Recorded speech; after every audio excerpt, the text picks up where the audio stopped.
మామూలుగా ఇవాళ ఆన్లైన్లో వచ్చినాక ఇంత రష్గా ఉంటుందా థియేటర్ల దగ్గర. నార్మల్గా టికెట్ వాళ్ళు కొనుక్కుంటున్నారు, వస్తున్నారు. థియేటర్ కాడికి వచ్చి 10-20% కూడా పర్చేజ్ చేయట్లేదు టికెట్.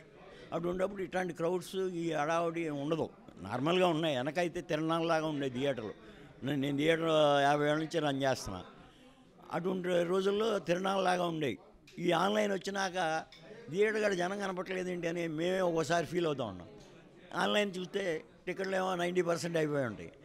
ఆ విధంగా ఉండటం వలన థియేటర్ కాడి తొక్కిసలాట్లు ఇవి జరగడానికి అవకాశం లేదు. ఇది అంటారా స్పెషల్ హీరో రావడం, బయట నుంచి జనం తోసు రావడం ఇవన్నీ కనపడుతున్నాయి కాబట్టి అది స్పెషల్ అకేషన్ కింద తీసుకోవాల్సిందే తప్ప యాజ్ ఈజ్గా అయితే ఇట్లాంటి ప్రాబ్లమ్స్ థియేటర్ కాడ అరైజ్ అవ్వవు. ఒకప్పుడు క్యూలో నుంచి తొక్కిసలాట్లాగా మాస్ జనం లోయర్ క్లాస్ వాళ్ళు దాంట్లోనే క్యూలోనే ఒత్తిడి పడేవారు. ఇవాడు అసలు ఆ ప్రాబ్లమే కనపట్లేదు. కాబట్టి ఈ తెలంగాణలో జరిగింది అన్ఫార్చునేట్గా జరిగింది. మేము చేయటానికి ఆల్రెడీ ఈరోజు తెలుగు ఫిలిం ఛాంబర్ ఎగ్జిక్యూటివ్ కమిటీలో తీర్మానం పెట్టాం. ఎగ్జిబిటర్స్ అందరం దాన్ని రేపు గవర్నమెంట్ దృష్టికి తీసుకెళ్ళమను నెక్స్ట్ మీట్లో చేద్దామన్నారు. ఈ లోపల మేమే వెళ్ళి అక్కడ గవర్నమెంట్ని కలిసి మా ప్రతిపాదన మేము చేస్తాం. సగటు ప్రేక్షకుడు థియేటర్ రావాలంటే అంత అధికంగా రేట్లలో పెంచకూడదు,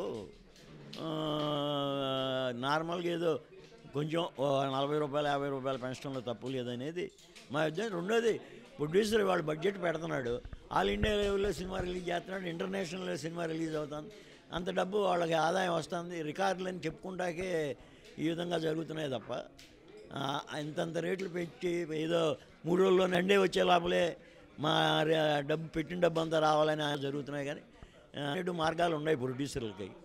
కాబట్టి ప్రేక్షకులు, తెలుగు ప్రేక్షకులు అట్లీస్ట్ ఈ 2 రాష్ట్రాలైనా ఈ విధంగా తెలంగాణ ప్రభుత్వం తీసుకున్న మాదిరిగా తీసుకుంటే సగటు ప్రేక్షకుడు కూడా థియేటర్కి వస్తాకే అవకాశం ఉంది.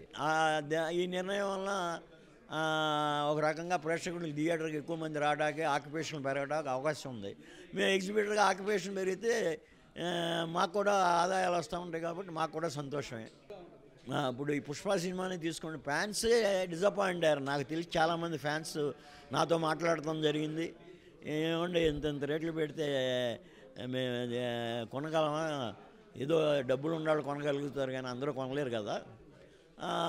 మాకేదో ఒక షో, ఫ్యాన్స్ షో ఇచ్చేవారు పొద్దున పూట 7కో 8కో.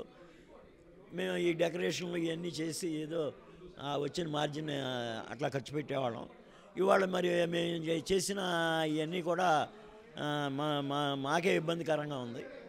థియేటర్లో వాళ్ళే గవర్నమెంటే రేట్ ఇచ్చేసినప్పుడు ఇంకా మా దగ్గర ఎవడు కొంటాడు. రెండోది మాకు కూడా థియేటర్లో టికెట్లు ప్రొవైడ్ చేయలేదు అని డిసప్పాయింట్ అయ్యారు. అవును, లోగడ బెనిఫిట్ షో ఇచ్చారంటే ఎప్పుడో రేటుగా వస్తూ ఉండే ఏమన్నా సంస్థలకు కానీ కాలేజీలకు కానీ ఇటువంటి వాటికి ఆ కాలేజీలు కొత్త కాలేజీలు అవడంలో ఫైనాన్షియల్గా ఇబ్బందులు లేకుండా పుంజుకుంటాకి అటువంటి విషయాలు ఇచ్చేవారు. ఒకటి స్పెషల్ పర్మిషన్ ఇచ్చేవాడు కలెక్టర్.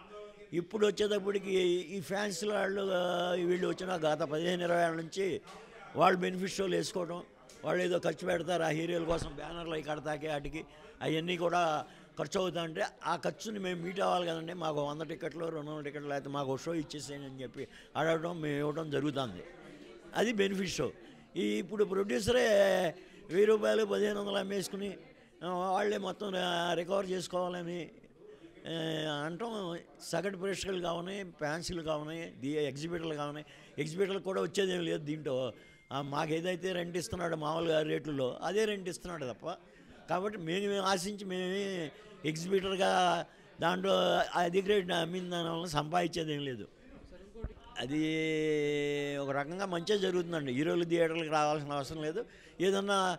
ఏదైనా ఊళ్ళో స్పెషల్గా ప్రోగ్రాం పెట్టుకుని రాదలుచుకుంటే దాన్ని పక్కాగా సెక్యూరిటీలు అవి పెట్టుకుని థియేటర్ వాళ్ళు, ప్రభుత్వం అందరూ కలిసికట్టుగా దాని మీద ఒక ఆర్డర్ పాస్ చేసి ఇస్తే ఇట్లాంటి ఇన్సిడెంట్స్ జరగవు. ఏదో సడన్గా చేయకుండా హీరో వచ్చేసాడు అనుకోండి, బయట జనం చూశారనుకోండి, ఆటోమేటిక్గా జరిగేది ఇదే అవుతుంది కదా. మేము అడిగేది ప్రభుత్వానికి నష్టపరిచే పనేం అడగట్లా. సగటు ప్రేక్షకుడు థియేటర్లో రావాలి అంటే రేట్లు రీజనబుల్గా చేయమని అడుగుతాకే మా రిప్రజెంటేషన్ వెళ్ళబోతున్నాం. కాబట్టి ఏపీ గవర్నమెంట్ మేము అడిగేదాన్ని పరిశీలించి అటు ప్రొడ్యూసర్కి ఇటు మాకు ఎవరికి నష్టం కలగకుండా సగటు ప్రేక్షకుడు థియేటర్కి రావడాకే వాళ్ళు నిర్ణయం తీసుకుంటారనేది మా ఆలోచన. అదే ఇప్పుడు వాళ్ళకి విషయం తెలిసి దాన్ని మేము చెప్పేది సబబుగా ఉందనుకుంటే మా నిర్ణయాన్ని డెఫినెట్గా వాళ్ళు ప్రతిపాదించే దాని తగ్గట్టు జీవో ఇష్యూ చేస్తారనేది మా నమ్మకం. పవన్ కళ్యాణ్ గారు కూడా ఆయనకి అవగాహన కలిగితే దాన్ని డెఫినెట్గా ప్రేక్షకులకి అవకాశంగా ఉండేదట్టు ఆయన నిర్ణయం తీసుకుంటాడనేది వెరీ పర్టిక్యులర్. ఆయన ఏదో హీరో కదా మా ప్రొడ్యూసర్లు సంపాదించాలి అనే ఉద్దేశం ఆయనకి లేదు. ఆయన కూడా సబబుగానే దీని మీద నిర్ణయం తీసుకుంటారనేది మా ఉద్దేశం. ప్రేక్షకులుగా అధిక ధరలు లేకుండా సగటు ధరల్లో సగటు ప్రేక్షకులు థియేటర్కి వచ్చేదానికి మేము ఎప్పుడైతే పూనుకున్నామో వాళ్ళ అభిప్రాయం ఏంటి, ప్రేక్షకుల అభిప్రాయం థియేటర్ వాళ్ళు దోసేస్తున్నారు అనుకున్నారు. థియేటర్ వాళ్ళు ఏం దోసేయట్లా. థియేటర్ వాడికి ఎప్పుడు ఏ రెంట్ ఇస్తున్నారో రేట్లు పెంచముందు ఏ రెంట్ ఉందో ఇప్పుడు పెంచినా కూడా అదే రెంట్ ఇస్తున్నారు డిస్ట్రిబ్యూటర్లు కానీ ప్రొడ్యూసర్లు కానీ. కాబట్టి మేము ప్రేక్షకులు మా థియేటర్లోకి ఎక్కువ మంది వచ్చి ఎక్కువ మంది సినిమా చూడాలని మేము కోరుకుంటున్నాం. దానివల్ల ప్రొడ్యూసర్కి చెడిస్ట్రిబ్యూటర్కి ఎగ్జిబ్యూటర్కి అందరికీ మంచిగా జరుగుతుంది.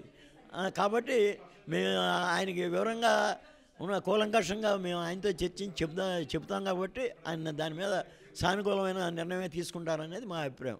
ఇప్పుడు ఆయన సినిమాలు కూడా మేము చెప్పే వివరణ ఇవన్నీ కూడా క్లారిటీగా అర్థమయ్యేటట్టు చెప్తాము. దాని మీద తగిన నిర్ణయం తీసుకుంటారనేది మా అభిప్రాయం.